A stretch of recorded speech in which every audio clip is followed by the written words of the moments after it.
Well, remember those blackberries I picked over the summer? It's time to brew some beer. And this is one way of brewing beer. There are several different methods, but this is outside, and it's probably the method that I use the most.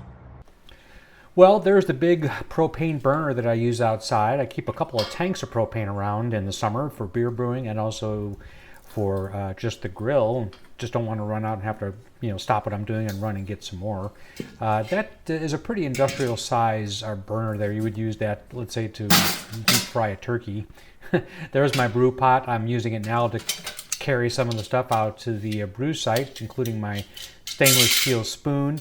And then that science fiction mad scientist looking copper device I'm pulling out is a chiller. I'll explain that in just a minute. Just set the pot on the burner. There is a valve on the side. I don't particularly use that very often. You can. And then I have my table and my chair. Like I said, I've been doing this a while, so I've got a pretty established routine. The blue box just contains some of my supplies. That right there is the yeast, that red package. The fermentables are in that clear bag. The folks at Show Me Brewing helped me out a lot. I said I wanted to make a short batch. If you'll recall, most beer minimum is brewed in 5-gallon batches. This is going to be less. I told them I wanted a wheat and a certain percentage, about 6%, and they fixed me up with the fermentables in the bag that we're going to use to accomplish that task. So we're ready to go. I'll show you some of my supplies here in a minute. This is the yeast packet up close. Now sometimes I'll kind of wake that yeast up by putting it in a room temperature water sugar solution. Actually, in this brew, I chose not to do that. Here are some of my supplies. It's just a kind of a mixture of nostalgia and practicality. Here's my Guinness rag towel. I actually use that just kind of like a run around the table for my glass of beer, essentially. Got a couple of other things in there. That right there is used to measure the beer when it's all done. I have a pulley system that you'll see in a minute for the beer in a bag method that we're going to use. Well, there's a thermometer too. All right, well, the gallon jugs are basically water. It's tap water, but I run it through a pure filter, and so we'll talk about that. Here's that pulley system, so I hook it up to basically the header of the garage door, and this is going to be used to drop the fermentables into the steeping water. So I have that rope pretty much centered over where the brew pot is. Now I'm going to add my water. So as a general rule of thumb, you're going to lose water when you brew beer. It's lost through evaporation. It's also lost by getting soaked into the basically the leftover fermentables after you're done brewing. So you'll get loss along the way. So you always want to add a little bit more. This is called brew in a bag. It literally is a bag that I'll dump those fermentables right there into. And I think you can probably see where this is going. I'm eventually going to take the bag with the fermentables and suspend it from the header of the garage door right over where the water is going to be. And that's what's going to allow me to steep the grains at an ideal temperature. That temperature, by the way, is about 150, 152 degrees or so. And that's basically going to extract the sugars out of the barley and the wheat. Actually, this is mostly wheat, this beer. But most beers we would use barley. And that's it. So just set this up, pull it up a little bit to give me some working room. There's the pulley system right there, including a repair I need to make to my garage header apparently. And there it is. So we have the water. We haven't really turned the burner on yet, so that water is still just outdoor temperature. So we'll get that set up, turn the burner on here, as you'll see. Get it on pretty high, and what we'll want to do is monitor the temperature of this water. I don't want it to boil yet. What I want to do is steep the grains. And like I said, we're shooting for about 150, 152 degrees. You can see it's going up pretty rapidly. I'm about ready to shut that off. Once I reach that temperature, I unhook the bag from the hook and just take all 4 sides of the bag, and I just have a clamping system that I use to get it around the outside of the brew pot, which works out pretty well. Now, using this method, I do have to add more heat occasionally while we're letting this steep. But that's okay. I just keep checking the temperature all the time. Here I am just attaching the bag, making sure that it kind of stays in place, and it makes it kind of easy to fit the lid on here too, to keep, we want to try to retain as much heat around this as possible. I know some people who will wrap this in an insulating blanket. That probably would help. But in my case, it's not really that cold outside at the time of brewing, so I'm not really too worried about that. I'm just going to put the lid on, and that's actually not the lid for the pot. It just works out pretty well. Of course, I have to have beer while brewing beer.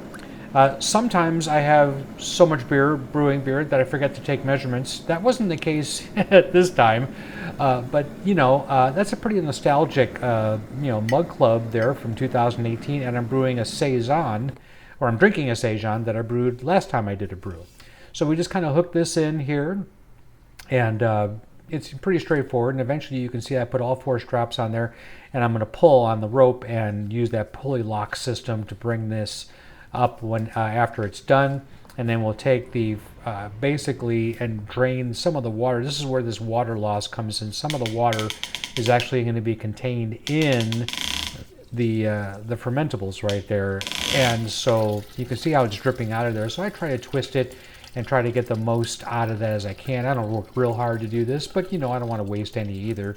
So basically the best method is to squeeze it and then kind of give it a turn, and that kind of puts the pressure on from the top and gets as much of that liquid out of those grains as is possible. Again, it's not possible to get all of it out, but you can begin to see why we use a little bit more of the water to begin with than we actually want in volume. That is leftover Haltau hops that I have. That's been in the fridge for a while. Home brewery, closed, thanks for the years of service, but I still have some of your hops. And we're just going to basically now add the hops after I've reached a certain boil point. So that is about 5 minutes in, I add the hops. I still have the bag suspended there. I really haven't done anything with that yet. I will in a minute. Now we see a low roll boil going on here. So I'll be doing this for about 60 minutes or so. After it's all done, I'm going to use this. This is the chiller, and what I want to do is drop this in. I'll flow cold water through this.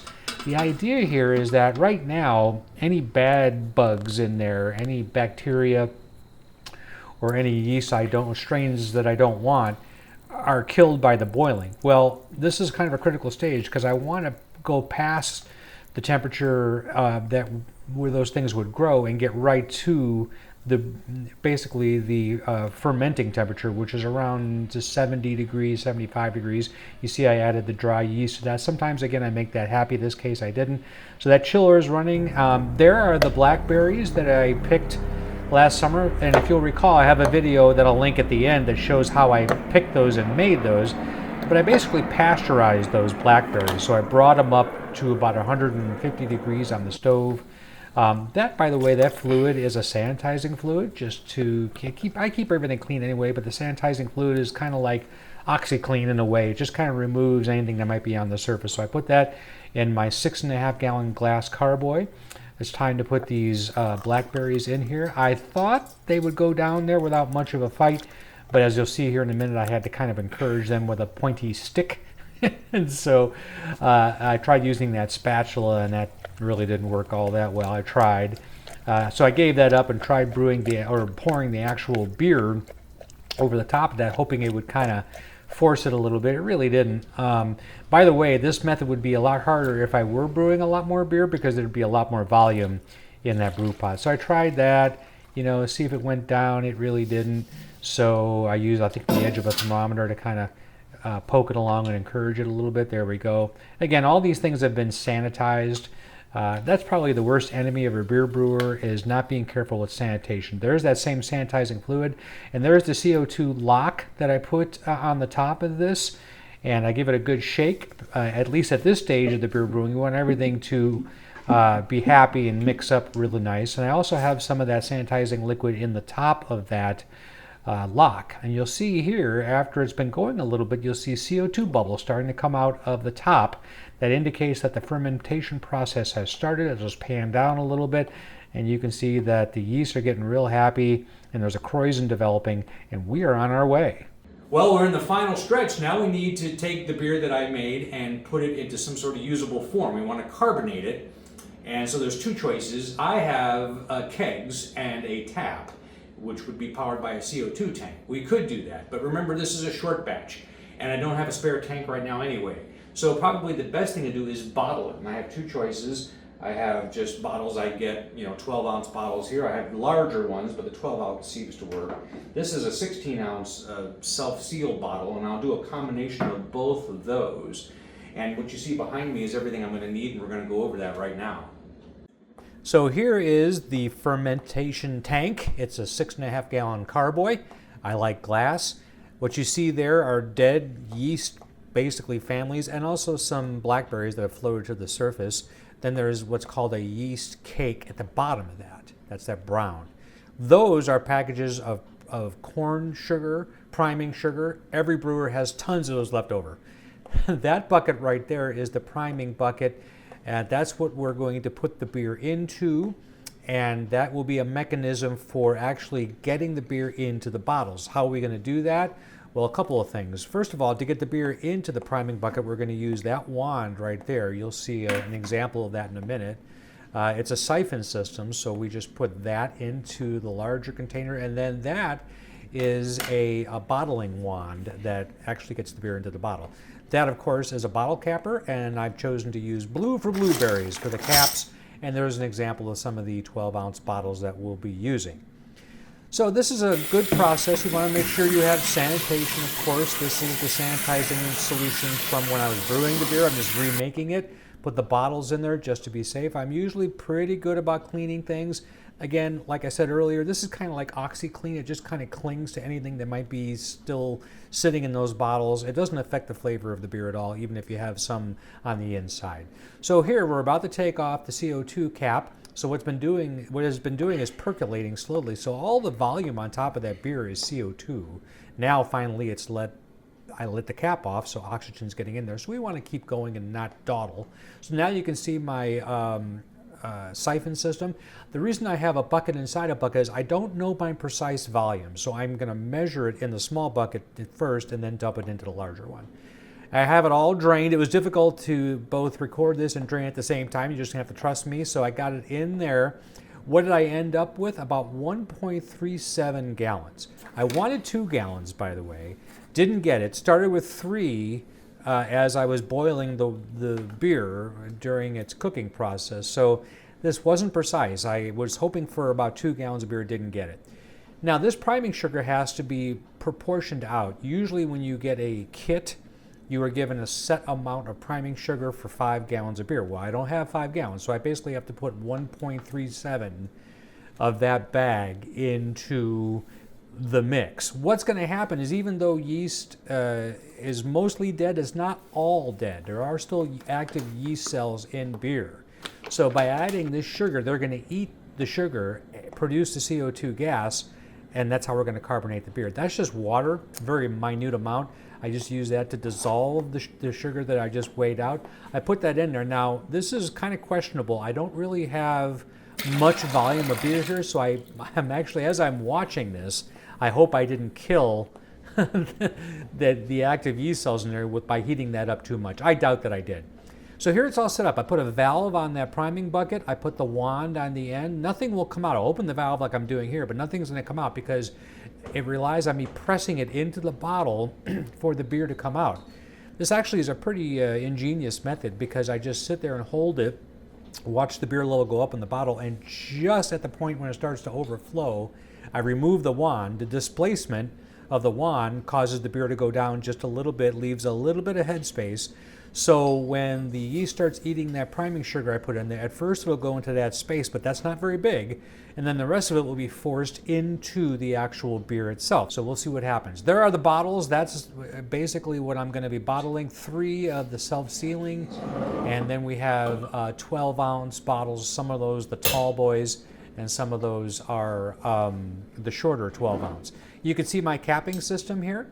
You just put a little magnet holds the cap in place. You stick it over the bottle and apply pressure evenly to both sides and click and boom, and you have your beer bottle. It's a pretty ingenious method. And I think I've got a little close up here to try to show you what that's like. You just put the cap right there. And now those caps were sanitized, but I did touch it. However, beer is probably not going to come in contact much with that particular part of the bottle. So that went well, and now this is the final product. We have 3 16 ounces, and it looks like 6, 7, 8, 9, 12 ounces of beer. Well, I hope you enjoyed the video. I didn't go into a lot of the details, but it's been a while, so I really need to finish this video, quite frankly. I will have more on brewing beer in future videos. Have a good one.